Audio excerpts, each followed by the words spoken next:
أعوذ بالله من الشيطان الرجيم. بسم الله الرحمن الرحيم.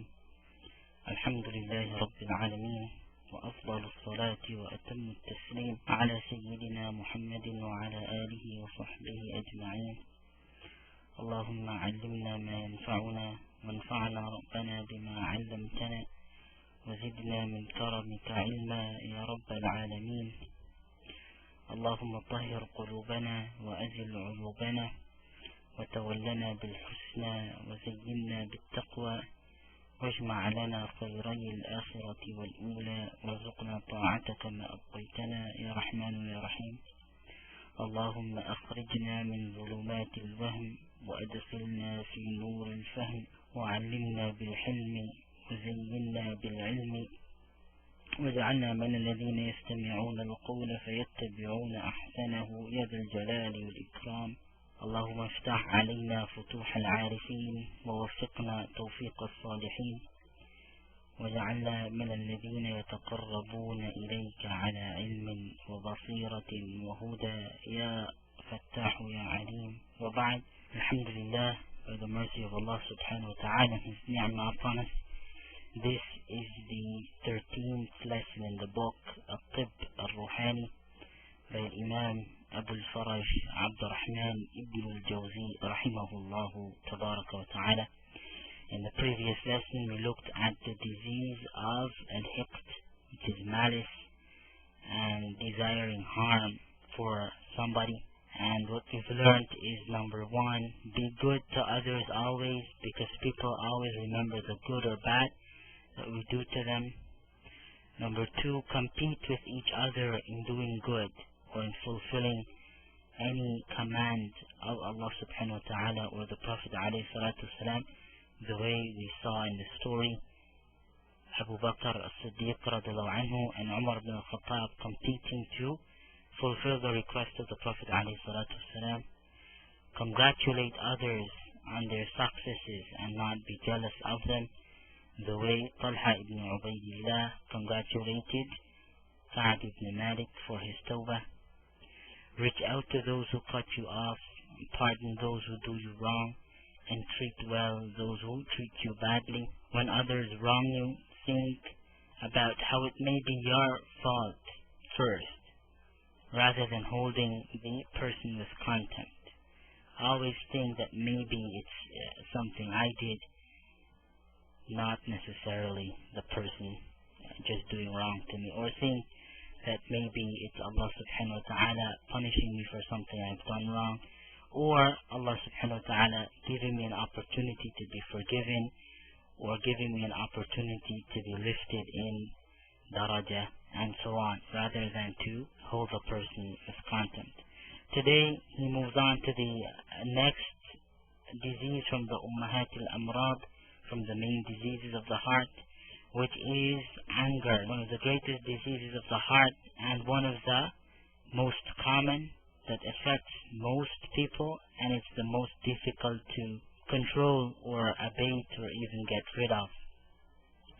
There are many methods, modern methods, that people speak about that they have so-called discovered in how to abate anger and how to control it. We'll find that every method that they speak about today that they've discovered somehow was already mentioned, and all of them will be mentioned here by the Imam rahimahullah, who died 597 Hijri. So these are not new things that they've discovered. These have been around in our tradition and taught by our ulama, who got it from the Prophet alayhi salatu wasalam, who got it from Allah subhanahu wa ta'ala. And we'll point that out as we mention them, inshallah. So he said, Al-Bab al-Thalith Ashar, the 13th chapter, fi daf' al-Ghadab, in the repelling anger.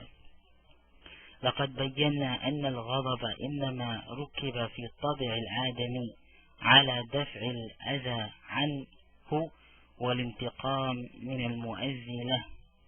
That we've mentioned in the beginning of the book that anger is a natural part of the human being. It was created in man. This is part of the natural makeup of human being, and it is good as long as it serves the human being in something good, as long as it helps us to remove that which is harmful for us, because we were angered by wrong, so we can remove it and we can do something about it, then it's a good thing. What is wrong is when it becomes excess, when it becomes ifrat. He says, وَإِنَّمَا الْمَذْمُومُ إِفْرَاطُهُ.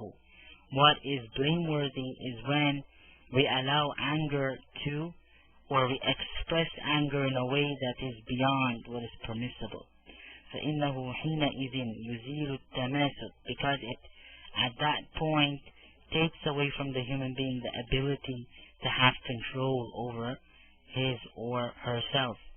وَيَخْرُجُ عَنِ الْإِعْتِدَالِ, and it goes beyond the limits of what is moderate, of what is allowed.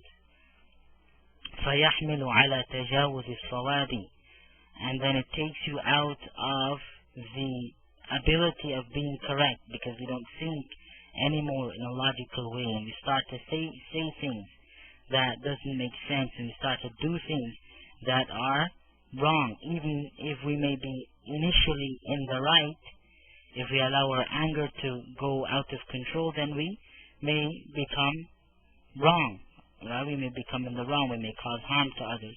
وَرُبَّمَا كَانَتْ مَكَانَتُهُ فِي الْغَضْبَانِ أَكْثَرَ مِنْ مَكَانَتُهُ فِي الْمَغْضُوبِ عَلَيْهِ. And then instead of us having a right to be angered and being in the right because somebody was wrong to us, we end up in the wrong because of anger we commit acts of injustice against the person who was initially wrong. And we see this every time we've experienced this, all of us. وَالْغَضَبُ حَرَارَةٌ تَنْتَشِرُ عِنْدَ وُجُودِ مَا يُغْضِبُ. Anger is that heat, that harara, that heat that one feels when they are confronted with something that angers them. فَيَغْلِي عِنْدَهَا دَمُ الْلَذَّاتِ طَلَبًا لِلْإِنْتِقَامِ. And their blood boils. All of these are just expressions of what anger is, and they desire to remove the thing that is causing them to be angry, whether that thing is a person or something else.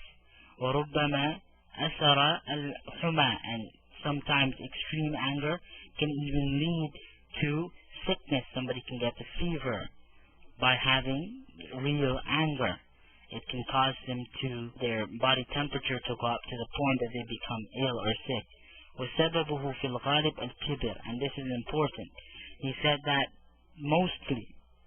in most cases, the root cause of anger is kibr. It's a sense of pride. People think that others did not treat them in the way that they think they ought to be treated, and we can see this being expressed. When people are angered, they say things like, "Who do you think you're talking to?" Which is a statement that indicates that they think highly of themselves and they demand that others treat them in the same way that they see themselves. So they'll say, "Who do you think you're talking to?" Or, "Do you know who you're talking to?"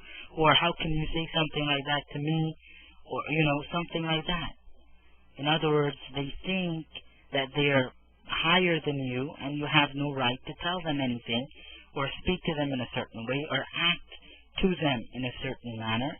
If you're cut off on the road, you're driving, somebody cuts you off, the first thing you think is that person is disrespectful to me, rather than giving that person the benefit of the doubt. Maybe that person has some sort of emergency that they're trying to get to. Right? They have a sick child at home. They need to go to the washroom. They're in a hurry for some reason that they're suffering from. So rather than empathizing with that person for their suffering, we make it about us and how that person is disrespecting me. It's this type of subtle kibr. So he said the reason for anger mostly is pride. One of the major ways that they tell us to control anger today is to repel or to debate the truths upon which anger is based. So always deny these truths They call them truths because the person believes them to be true, but always deny them. Right? The person disrespected me. We can change that into maybe I did something that caused that person to say what he said to me. So in other words, we deny the truth that it was an act of disrespect. And we start to think in a different light that maybe I'm the cause for that, not the person. So we always make it about ourselves. The idea in life is to criticize the self so that we achieve higher levels of humanity. Imam al-Shafi'i radiallahu anhu, ardah, great Imam of this ummah, when he was asked about how he achieved the akhlaq that he achieved, he said, I took the criticisms of people seriously. In other words, we always look for our faults. This is what we do. We don't look for the faults of another. So, deny the truth that we think our anger is based upon. We say, وَسَبَبُهُ فِي الْغَالِبِ الْكِبِرِ. This is mostly the case, that we're angry because we're proud. Right? Pride causes to be that way. فَإِنَّ الْإِنسَانَ لَا يَغْضَبُ عَلَى مَنْ هُوَ أَعْلَى مِنْهُ. If a person in his mind believes, really truly believes, that somebody is higher than him, and somebody has greater rights than him, and somebody is allowed greater privilege than he is, then he won't become angry with that person as much. He's saying this to support his previous statement that pride is usually the cause of anger. So if we believe that we're lower than somebody else, and they treat us in a certain way, we don't get angry, because there is that belief that he has a right to do that. Right? The ultimate example of this is none of us can be angry with Allah subhanahu wa ta'ala, because we know that it is the right of Allah to do as He pleases. So use that as our qiyas for those who are lower than Allah Azza wa Jal. So he said this is to show that pride is usually the cause for anger. وعلاجه, the cure for pride, أولا أن يتثبت الغضبان, is that the person who is angry needs to take control of their physical self. In other words, when people get angry, they tend to get very flingy. Their hands start to go about, they start to yell, they start to move about, they start to punch walls, these types of things. The first thing we need to do is when we get angry, hold the self, hold the physical being. Today in therapy they tell you if you get angry, take your hands and put to the back of your head. Right? Why? Why are they telling you to do that? This is what the Imam is telling us so many years ago. Tathabbut. Control the physical self. So they tell you that you should stand in one place when you get angry. Stand, put your hands behind your head so that you have a control of that, and then brace your head against something so that you have some sort of composure. So this is the first thing we need to do. We need to have control over the physical self. The Prophet ﷺ said that if you're standing, then sit. If you're sitting, then lie. In other words, maintain control over the body. وَيُغَيِّرُ حَالُهُ, and then change your hal, the way that you're thinking, which is what they call today cognitive restructuring. Cognitive restructuring is, as we mentioned before, restructure the scenario in a different light, because that would cause us to cut the anger. So instead of thinking in a certain direction in which we are victims, change that cognitive situation, that cognitive scenario, and restructure it to make ourselves not necessarily the victims, but maybe a probable cause, or maybe the full cause.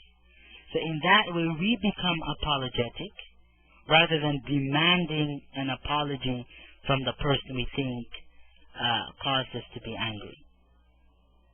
So, وَيُغَيِّرُ حَالُهُ, cognitive restructuring. Look at the situation in a different light. فَإِنْ كَانَ نَاطِقًا سَكَتْ. If you were talking, then be quiet. And this is based on a hadith of the Prophet ﷺ. Be quiet. They will tell you today, take a deep breath. In other words, don't be speaking. If you're angry, don't speak, because you're going to say something that you will regret. So you get angry, first reaction, what? Maintain control over your limbs. Second reaction, cognitive restructuring. Change the situation in different light. Third reaction, be quiet and think for a while. وَإِنْ كَانَ قَائِمًا قَعَدْ. If you're standing, then sit. وَإِنْ كَانَ قَاعِدًا اضْطَجَعْ. And if you're sitting, then lie on your right side and face the Qibla. لِيَسْكُنْ تِلْكَ الْفَوْرَ. So that rage, that sudden burst of fury would, insha'Allah tabarak wa ta'ala, diminish. وَإِنْ خَرَجَ فِي الْحَالِ عَنِ الْمَكَانِ وَبَعُدَ عَنِ الْمَغْضُوبِ عَلَيْهِ كَانَ أَصْلَحِ. If you are to remove yourself from that situation, physically, if you're in a room, remove yourself from that room. If you're in a car, pull the car to the side of the road, come out of the car, take a little walk.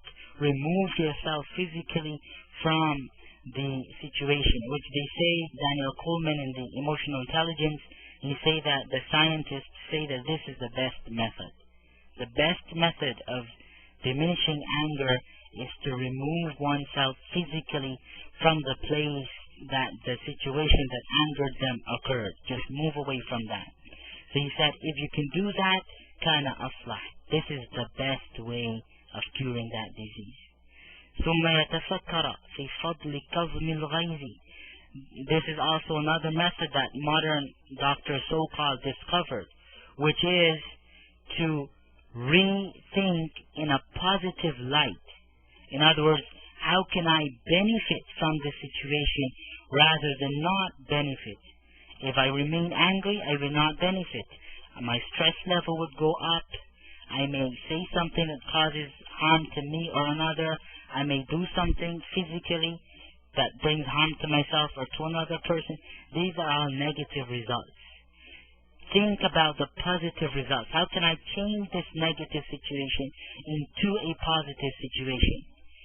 So far, every method that they so-called discovered, we've read in the work of an Imam that died in 597 Hijri. Change it now. We're in a situation that angered us. What are the negative results? There are many. We can go them through very quickly in our mind. What are the positive results? He said, يَتَفَكَّرُ فِي فَضْلِ كَظْمِ الْغَيْظِ. Think about the excellence of withholding anger that Allah mentioned in the Quran. Allah subhanahu, what is the reward of withholding anger? The reward is that it will give us taqwa. What is the reward of taqwa? Al-Jannah. Allah subhanahu wa ta'ala says in the Quran, in Surah Al-Imran, وَالسَّارِعُوا إِلَى مَغْفِرَةٍ مِّن رَبِّكُمْ وَجَنَّةٍ. Race for the forgiveness of Allah subhanahu wa ta'ala and Jannah, عَرْضُهَا السَّمَوَاتِ وَالْأَرْضِ, whose distance is like that of the heavens and the earth combined. أُعِدَّتْ لِلْمُتَّقِينَ. It was prepared for the people of taqwa. Who are the people of taqwa? الَّذِينَ يُنْفِقُونَ فِي السَّرَّاءِ وَالضَّرَّاءِ. Those who spend of their wealth in charity, in good times and in bad times. وَالْكَاظِمِينَ الْغَيْظِ. And those who withhold their anger. وَالْكَاظِمِينَ الْغَيْظِ. وَالْعَافِينَ عَنِ النَّاسِ. And they forgive people. وَاللَّهُ يُحِبُّ الْمُحْسِنِينَ. And Allah loves the people of ihsan. So think about these ayat of the Quran immediately as we get angry. So we focus on how we can change this negative encounter into something that we benefit from positively. وَقَدْ مَدَحَ اللَّهُ تَعَالَى سُبْحَانَهُ وَتَعَالَى الْقَوْمَ فَقَالَ. Allah Azza wa Jal has praised the people who can withhold and control their anger by saying, وَالْكَاظِمِينَ الْغَيْظَ وَالْعَافِينَ عَنِ النَّاسِ وَاللَّهُ يُحِبُّ الْمُحْسِنِينَ. Those who control their anger and forgive people, and Allah loves the muhsinin, which is an indication that these are two qualities of ihsan. فَإِنْ رَأَى مَا سُلِطَ عَلَيْهِ بِذَنْبِهِ أو شاهد قدرة المسلط على ما ذكرنا في الحقد هان الأمر. So if the person sees that this thing that is angering him or her is a result of some sin that they have committed, right? وَمَا أَصَابَكُمْ فَمِنْ فَمِمَّا كَسَبَتْ أَيْدِيكُمْ, whatever harm befalls you is what you have done with your own two hands. Meaning, is because of your sins. So the minute something happens like that, we think, oh, maybe I did something wrong and this is as a result of that. It may not be true, but we think this way so that it calms us down, islah to our psychological state, whether this is the actual case or not. This is with Allah Azza wa Jal, we don't know. And think about everything being from the will of Allah Azza wa Jal. If Allah didn't want it to happen, it could not have happened.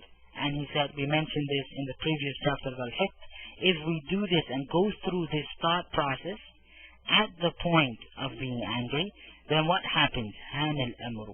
The entire situation becomes, abated and the anger is diminished. He said, فَصْلٌ قَدْ جَاءَ فِي هَذَا أَحَادِيث. And many ahadith of the Prophet ﷺ was narrated concerning the matter of anger.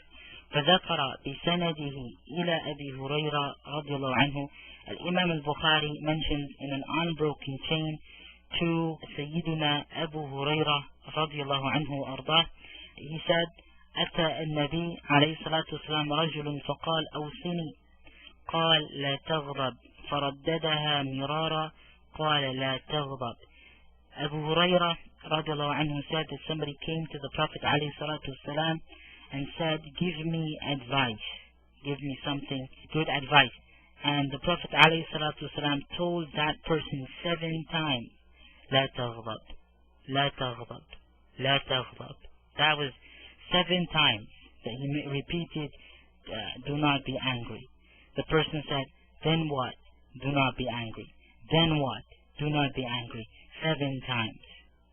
7 times. Ibn al-Jama'a, rahimahullah, mentions that the tikrar of it was testing his ability to follow the advice.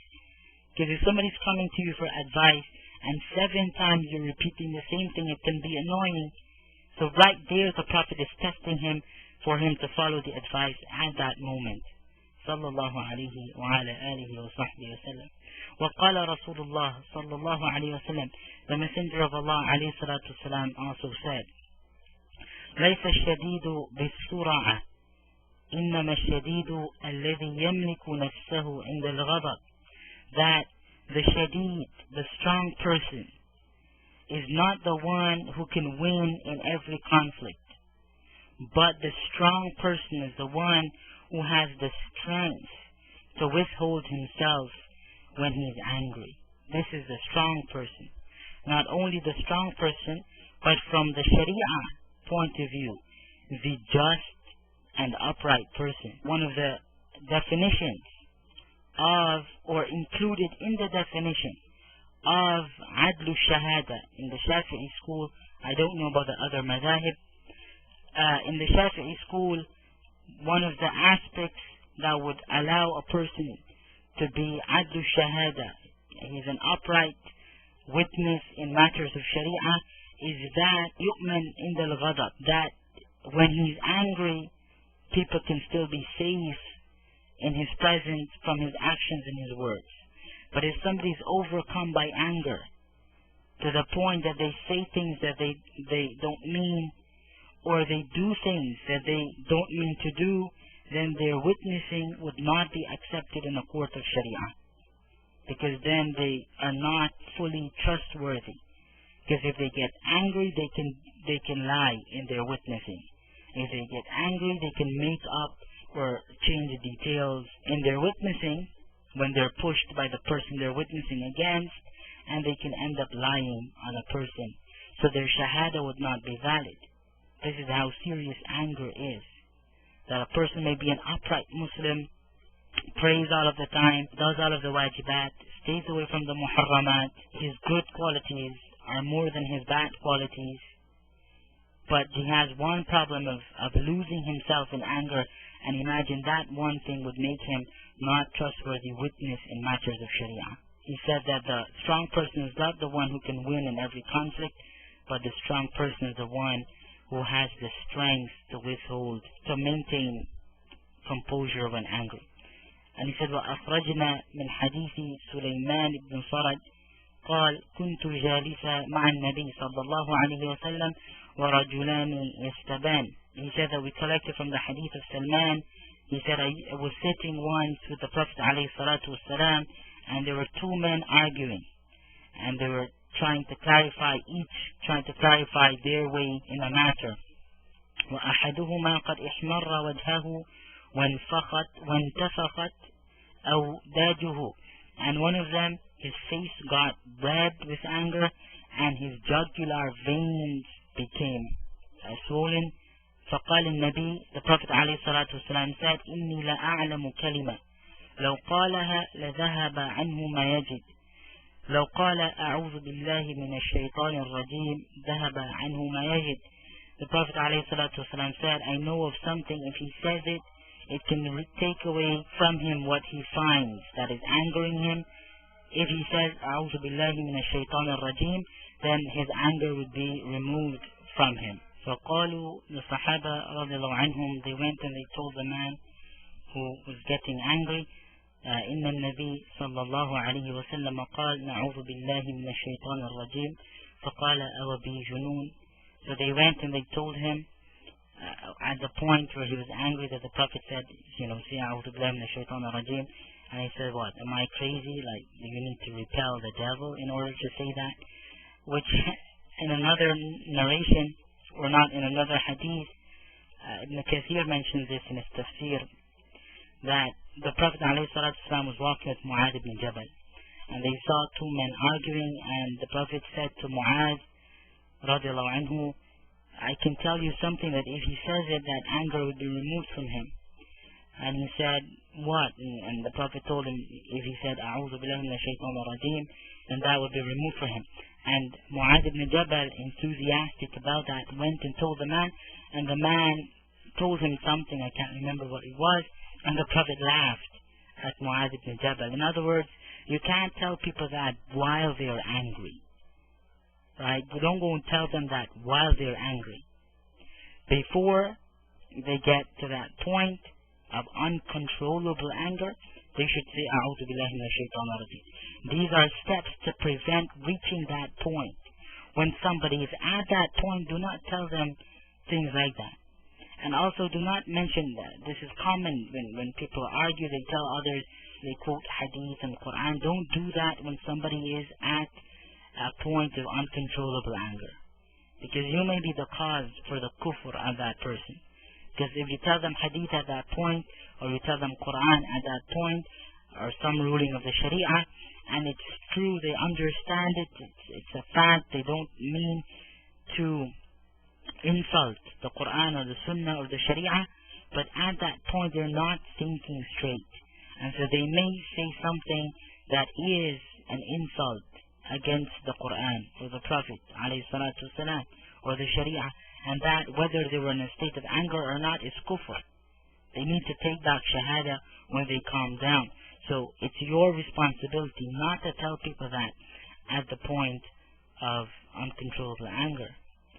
وقد روى أبو داود رحمه الله في سننه من حديث أبي ذر عن النبي صلى الله عليه وسلم أنه قال إذا غضب أحدكم وهو قائم فليجلس فإن ذهب عنه الغضب وإلا فليضطجع. Abu Zar al-Ghifari radiallahu anhu said that the Prophet sallallahu alaihi wasallam said, if any one of you gets angry and he is standing, then let him sit, and the anger will go from him. But if not, if the anger did not went away, then lie on your right side. قال al-Khattabi, one of the great Imams of the Ummah, Imam Sulaiman al-Khattabi rahimahullah, said that al-Qa'im mutahayyi lil-harakati wal-batsh wal-Qa'id dunahu wa fi hadha al-ma'na. That the meaning of this hadith is that the one standing is more in a position to do something, to express the anger physically. The one who's sitting is not, the one who's lying is not. And so this is a preventative measure from doing something or expressing the anger in a physical way. وفي حديث ابن عباس عن النبي صلى الله عليه وسلم أنه قال إذا غضب أحدكم فليسكت. Ibn Abbas radiallahu anhu arda said that if any one of you gets angry, then let him remain silent. Do not say anything in your moment of fury or your moment of rage and anger. Do not say anything. Remain silent, because that way you can think about what you want to say. You can consider the harms of saying it in a certain manner and the positives of saying it in a different way. You can think before you speak. قال وقال الأحنف ما اعترض التثبت في الغضب إلا وهي الشيطان العجلة. Al-Ahnaf rahimahullah said that taking physical control of the body would not fail to abate anger, except if that anger is from the shaitan, the devil, that caused the person to act fast. So the person acted too fast, so he didn't have the time to take physical control over the body. وَنَعُوذُ بِاللَّهِ مِنَ الشَّيْطَانِ الرَّجِيمِ. قال فصل, he said, a section, وَمَتَى لَمْ يَسْكُنِ الْغَضْبَانِ عند شدة ثورته لم يؤمن أن تبدر منه نكاية يندب عليها إما في نفسه أو في المغضوب عليه. And the person who is angry, if he did not take control over his body and did not take any measure to control that rage, he can be sure to do something that will bring harm, an injury to himself or an injury to the person that is making him angry. فَكَمْ مِمَّنْ غَضَبَ فَقَتَلْ وَجَرَحْ.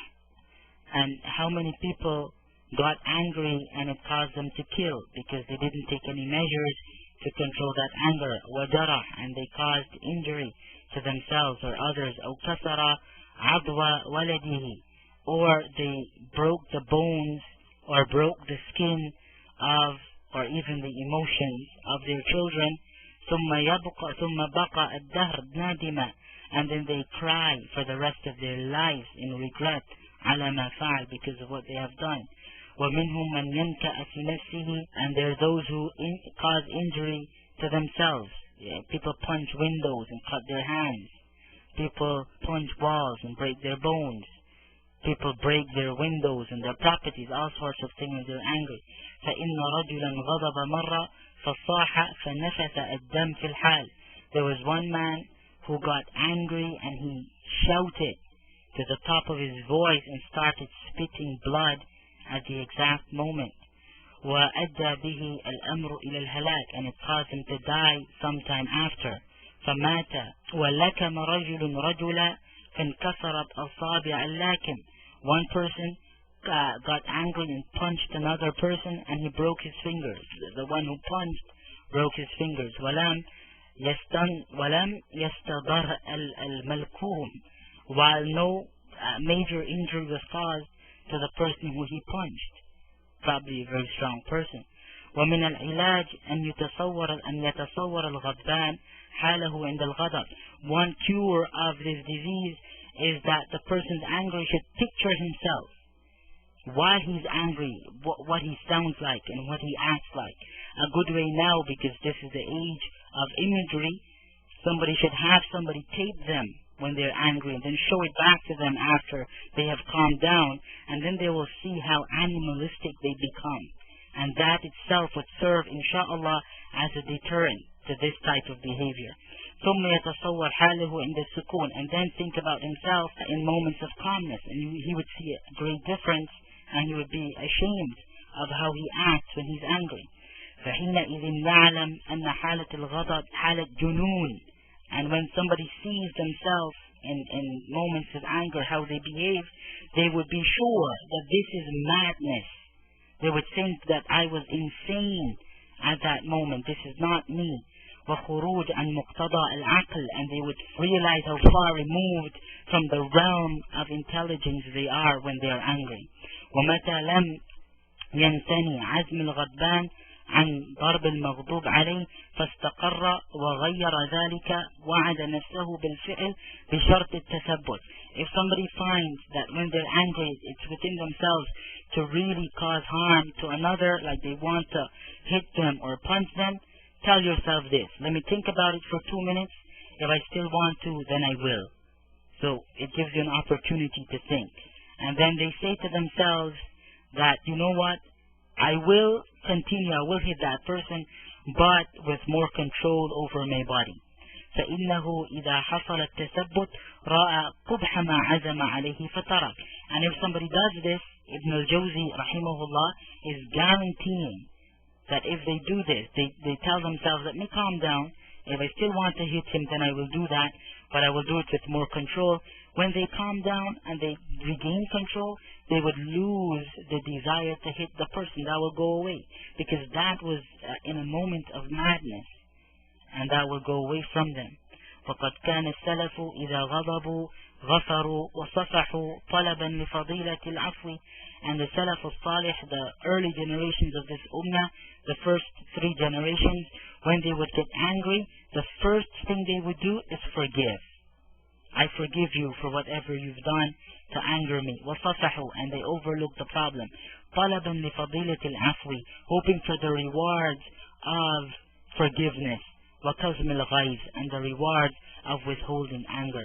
ومنهم من يرى السبب في إغضابه ذنوب نفسه, and among them were those who saw everything that angered them as a result of their own doings. This is because of me. It's my fault, not the other person. ومنهم, it's because of my wrongdoings. ومنهم من يرى أنه مختبر, and some of them, the moment they become angry, they remember that this is a test from Allah Azza wa Jal, and so they act appropriately.